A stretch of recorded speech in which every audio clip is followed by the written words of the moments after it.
Here's a case of a Fiat MultiAir engine not starting due to lack of oil pressure within the variable valve actuation assembly. Now this is not just for Fiat. This MultiAir engine was also used in some Dodge and Jeep models as well. See, I had a 2012 Fiat 500 with a bad engine and I swapped in another engine, and by the time I got the new engine into the car and ready to start, it had already sat around for several months, which is plenty of time for the oil to drain from the MultiAir valve assembly.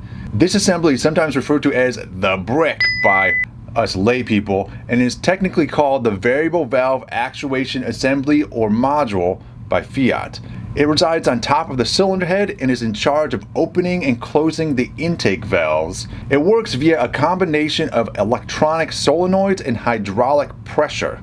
In a more traditional engine, the lobes on the camshaft would directly open and close the valves as the camshaft rotated. However, in this MultiAir technology world, the camshaft lobes do exactly that on the exhaust valves, but on the intake valves, the camshaft lobes instead operate oil pumps within the brick that create hydraulic pressure that is used to open the intake valves.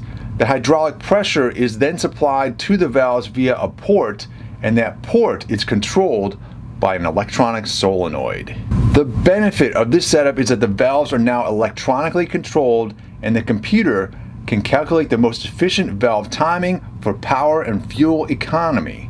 The downside of this, to be clear, this is not guaranteed. For some vehicles this does not happen for some reason, and this issue may have been resolved in some of the newer models. But the downside, if you have one of these models like I do, is that if you do not drive the vehicle for a few weeks, there is a possibility that the oil within the brick will drain out and the vehicle will not start due to lack of compression. The engine will still have spark, fuel, and the starter will crank, but the intake valves will be stuck closed, preventing the engine from taking in air and leaving little air to be compressed and an engine that won't run. So when you go to start the vehicle, the engine will freely spin and you'll hear a whirring sound.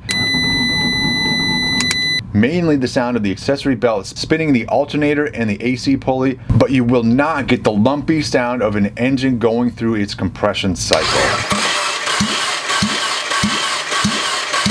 The procedure for fixing this situation, according to the Fiat service manual, is to simply operate the starter. Keep trying to start it in order to get the camshaft to pump oil back into the brick. Build up enough oil pressure and then it will start. They warn not to exceed 20 seconds of continual starter use and to allow 1 minute of cool down between starting cycles. This is to prevent the starter from burning out. It smells like sort of like a burnt rubber, and you do not want to burn out the starter. It is a pain to replace. Also, you want to make sure you don't drain out the battery, so put a charger on the battery while you're going through these starting cycles. And you also do not want to flood the engine with gas while doing all this cycling. To prevent this, there's a couple things you can do. You can remove a relay controlling the fuel injectors, and I'll link a video on how to do that in the description of this video, or you can simply press the gas pedal all the way to the floor and the computer will turn off the fuel injectors, which will prevent gas from going into the engine.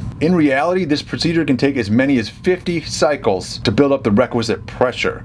As a result, people have found ways to speed this up. This leads us to the fact that there is an air bleed valve on top of the brick that can be accessed through the oil fill port. It is a small spring-operated ball valve that you could easily mistake for a screw or something like that. Normally, a spring pushes a steel ball up to keep the valve closed. You can see the steel ball at the top of the brick.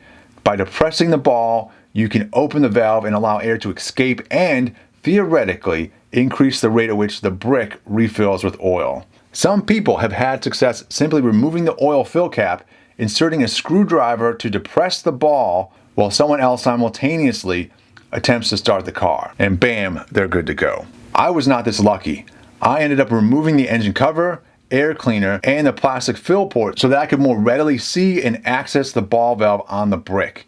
Supposedly the entire brick holds 7 ounces of oil. I first tried depressing the ball valve with a small Allen wrench while simultaneously squirting small amounts of oil at it. This seemed to work as the oil sank down into the brick, and I continued this until the brick no longer accepted oil. I then Tried starting the car several times, went through several cycles, and still the same free spinning whir sound. I then got more aggressive and I tried to push oil into the brick by depressing the ball valve with an oil can spout and pumping oil into the brick at the same time. My logic was that if there was air trapped somewhere on the other end of the brick, this might help.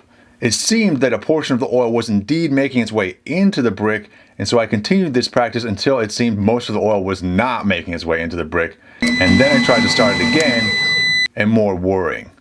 Frustrated, I called it a day. The next morning I got in the car, pressed the gas pedal to the floor, turned the key, and it whirred, then lumped. I had compression. However, I didn't get ahead of myself. I continued to hold the gas pedal to the floor to prevent the fuel injectors from working while the engine finally created oil pressure in the brick. I did several cycles like this, and then with my fingers crossed and my heart filled with hope, I took my foot off the gas pedal and turned the key once again. Lump, sputter, boom, it started. Alright, so I hope this video is helpful and a little bit more informative to you in terms of what is going on and why on this MultiAir brick situation where it won't start. It's very frustrating. It doesn't make logical sense even if you have some experience mechanically working on engines. If you've never worked on an engine with this MultiAir sort of or variable valve hydraulic actuated cylinder thing going on here, it's confusing and it doesn't make a lot of sense. So hopefully this is helpful to you guys out there and makes your life a little bit easier. Thanks for watching.